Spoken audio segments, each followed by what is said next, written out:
드실 때 조심해. 조금 조심할 필요가 있는 어. 이제 우리 여름에 가을 정도 되면 오징어회 많이 드십니다. 네. 또 오징어회 중에서 또 특별하게 선호하는 부위가 있어요. 저 그거. 저는 출산하고 제일 먹고 싶은 게 뭐냐고 그래서 오징어 잎 시켜서 산부인과에서 시켜 먹었어요. 맞아요. 오, 정말? 말린 오징어 잎. 네. 또 오징어 잎도 회로 이용을 해요. 잎도 왜 예. 먹구나. 입에 보면은 이제 그 이빨이 있잖아요. 이 이빨을 제거하고 난 그 주변 살이 굉장히 꼬득꼬득합니다. 입 주변 살이 제일 맛있어요. 그런데 지금 사진 보시면은 자, 요 오징어 입 주변에 그래 이거 까. 뭔가가 좀 보이죠? 네. 난저 깜짝. 자세히 보셔야 돼요. 가운데는 이빨이고 양쪽으로 뭔가가 이렇게 붙어 있는데 저거 혹시 뭔지 아시나요? 뭐야? 저게 기생충 아니야? 저거야. 기생충인가? 기생충이야. 벌레지, 그죠? 예? 저게 뭐냐면요. 오징어의 정포입니다. 정포가 뭐예요? 예? 정포가 뭐냐면 여러 마리의 정자가 하나의 낭, 주머니를 형성한 거예요. 이 정자들이 순식간에 추진력이 있습니다.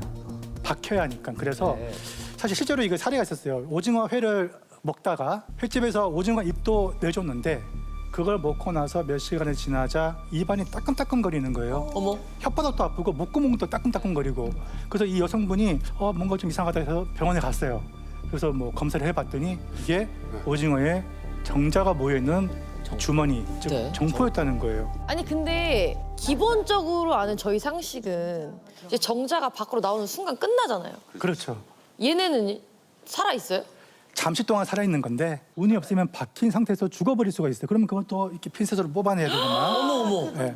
그래서 이 정자의 습성을 보면은 난자가 있으면 파고들어야 되는 습성이 있잖아요. 근데 이게 이제 입천장 목구멍을 그렇게 착각을 하고 파고든 것이죠. 영상 한번 보시겠습니다. 아니, 아니. 조금 아니에요 뭐요? 어떤 걸 봐줘요? 파고드는 영상이요? 이거 제가 예전에 실험한 영상인데 승진이 봤어요?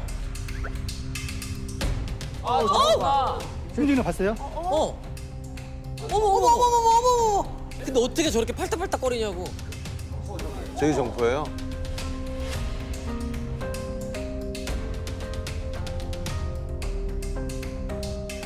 어머. 그래서 그 여성분은 어떻게 됐어요? 요거 이제 다 핀셋을 제거하고 한 거지. 완치가 됐죠. 아, 무섭다, 저. 아니 수컷 잎만 안 먹으면 되는 거 아니에요? 그러면? 이 정포라는 게 원래 수컷에 있는 게 상식적으로 맞잖아요. 네. 그런데 암컷의 입에 있습니다. 어? 가다가 거기 갔다가 수컷이니까 출동했다가. 이제, 어. 사실은 여기서 이제 오징어의 음흉한 습성이 드러나는데 이 늑다리 수컷 오징어가 아직 그 산란 기능도 갖추지 못한 어린 암컷을 유혹하기 시작합니다. 산란기가 되면 오징어 다리가 10개잖아요. 그중에서 정확히 말하면 왼쪽에서 두 번째 다리가 여기는 생식기인 거예요, 수컷은. 그래서 빨판이 없어요. 이 생식기를 교접완이라고 합니다. 이 교접완을 암컷의 몸통에 밀어놓고 정자를 주입해요. 그러면 이 정자가 난에 착상이 돼야 되는데 아직은 어린 암컷이다 보니까 안 되는 거야. 산란 기능이 아직 마련되지 않았어요.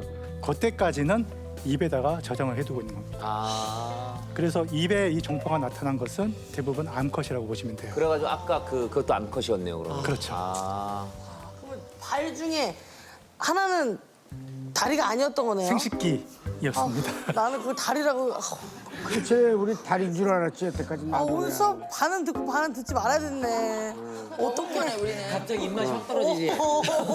됐어. 그래서 여러분 이거를 아예 드시지 말라는 게 아니라 회로 드실 때 특히 여름에 회로 많이 먹잖아요. 그러면 입까지 내주시는 분들이 계세요, 횟집에. 그러면은 사장님들 다 아니까 자세히 보고 체크를 하겠지만 놓칠 수가 있잖아요. 여러분이 입을 드실 때는 이런 오징어 정포인지 꼭 확인하고 드시고. 그리고 또 하나 중요한 거는 아까 이제 그 말린 오징어를 좋아하신다 했잖아요. 네. 말린 거는 정포가 있든 없든 상관이 없습니다. 그리고 익혀 먹거나 졸여 먹어도 상관이 없고요. 다행이다. 오늘 요거 하나만 더 정말 중요한 얘기를 하나만 더 하고 네. 중요한 게 있군요. 예, 마무리 짓도록 하겠습니다. 네. 사실 이 내용은 여러분의 실생활에 굉장히 도움이 될 거고요. 특히 우리나라가 수산 강국으로 더욱 발돋움하기 위해서는 정말로 필요한 내용이라고 생각합니다. 바로 수산물 시장에 대한 얘기입니다. 아.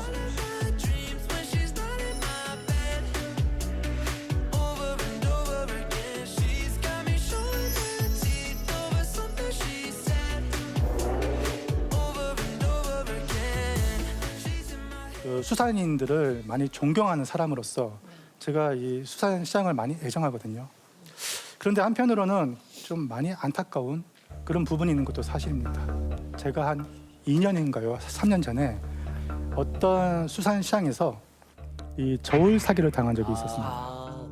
저 그 영상으로 처음 입질했죠, 형님. 봤었어요. 예, 당시 제가 2.5kg짜리 화로를 구매를 했는데 집에 가져와서 다시 재보니까 1.5kg밖에 안 나오는 거예요. 1kg나? 절반을 띄워 먹었네.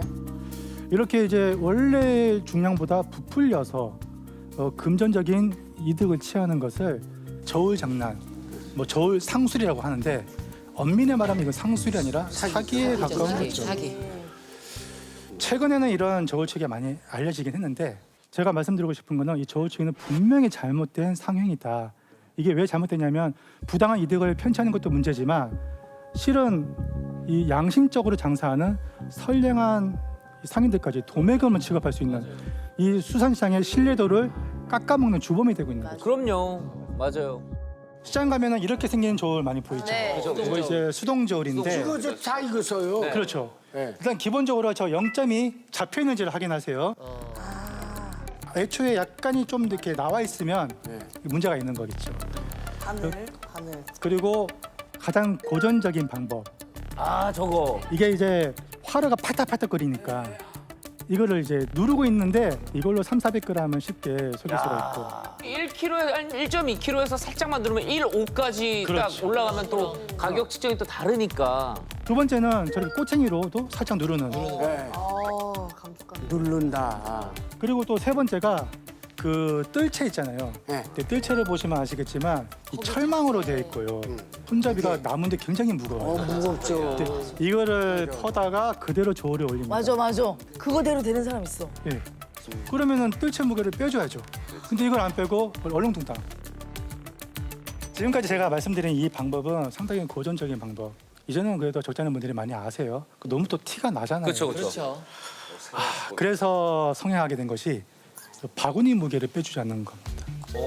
어찌됐든 간에 화로는 몸부림치기 때문에 바구니에 담을 수밖에 없는데 이 바구니 크기가 제각각입니다.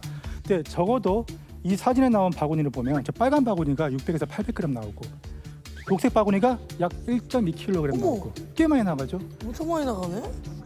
문제는 저 전복 바구니 제가 이제 당했던 저 바구니인데 저 바구니가 1.5kg이 넘어갑니다.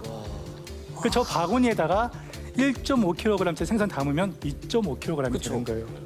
그리고 나서 딱 재는데 어라? 아무리 봐도 저거 2.5kg 안 나올 것 같은데 그래서 제가 몰래 집에 와서 이제 재봤더니 차이가 난 거죠. 이 바구니가 어떻게 나가길래 과연 이 녀석이 2.5kg가 맞는지 재볼게요, 무게로. 아이고, 자 뭡니까 1.53. 뭐야? 한마디로 이거는 저울치기죠.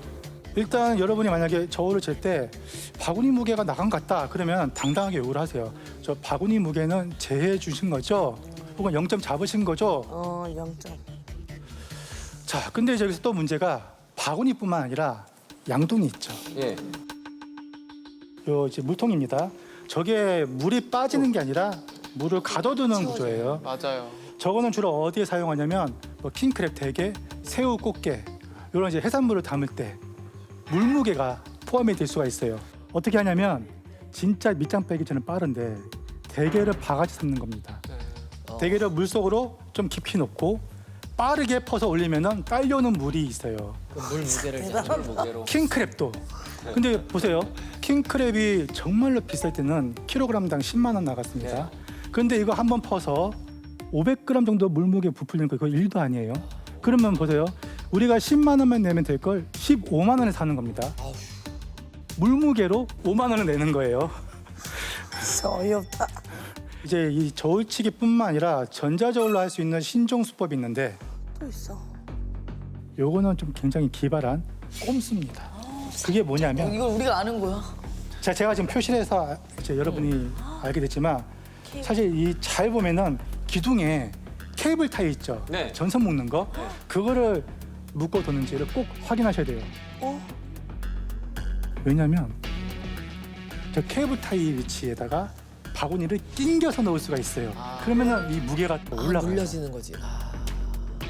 그래서 여러분이 구매할 때 케이블 타이가 묶여져 있다. 저는 안 삽니다. 야, 어떻게든 방법을 만드는구나. 그리고 이게 막 수산시장을 이제 가면 어쨌든 들어가면서부터 너무 많은 이제 그 상인분들이 잘해줄게. 삼촌 뭐 다 잘해줄게 이러니까 이제 그런 거에 사운드 때문에 정신이 없고 거기에 그냥 현혹이 돼버려. 제가 한 가지 좀 팁을 드리자면 일단은 상인분들이 호객하기 가장 좋은 대상 어떤 사람인지 아세요? 가족 단위 어린이 있는 가족 단위. 눈이 흐리멍텅해 있는 사람? 아 약간 좀 취해 있는 분? 누가 봐도 툭 치면 그냥 들어올 것 같은 사람 있잖아요, 기운이. 어린 친구들, 여성분들, 그리고 또 하나는 이게 이제 가장 중요한 건데 뭘 사야 할지 모르는 사람. 쭈빼쭈빼 사고 뭐 이렇게. 그래서 여러분이 만약에 시장에 갔을 때 그런 호객의 대상이 되지 않으려면 분명한 목적성을 가지고 있어야 됩니다.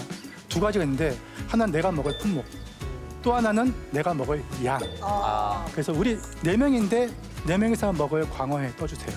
고기 같은 경우에는 대충 이제 150에서 300이면은 1인분이라고 하잖아요. 그렇죠. 그럼 정확히 내가 몇 인분을 먹으니까 뭐 600g, 뭐 1kg, 2kg 저는 이제 제가 가늠이 되는데 예. 이 생선은 조금 애매하단 말이죠. 그쵸. 자, 일단 이것만 기억해 두세요. 정육점에서는 한 근이 600g. 네. 600이죠. 횟감을 선택할 때 1인분에 400g. 원물 기준으로. 예를 들면은 이제 3명에서 광어를 먹는다고 합시다. 그러면은 1.2kg짜리 1.2kg. 광어 한 마리 먹으면 광어가 보통 이제 대가리가 작고 살이 많이 나와서 차 떼고 포 떼고 뼈 빼고 하면은 600g이 나와요. 그러면 순살 기준으로 1인당 보통 회를 200g 먹거든요. 그러면은 3명에서 먹을 때 딱 맞죠.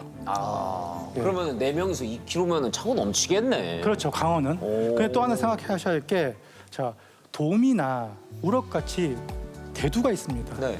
대가리가 큰 애들 상대적으로 수율이 좀 떨어져요. 그죠. 수율이 순살이 나오는 양이 정도인데 1인당 500g으로 잡으세요. 예를 들어서 도미를 3명이서 먹는다. 1.5kg짜리 한 마리 잡으면 딱 떨어집니다. 500.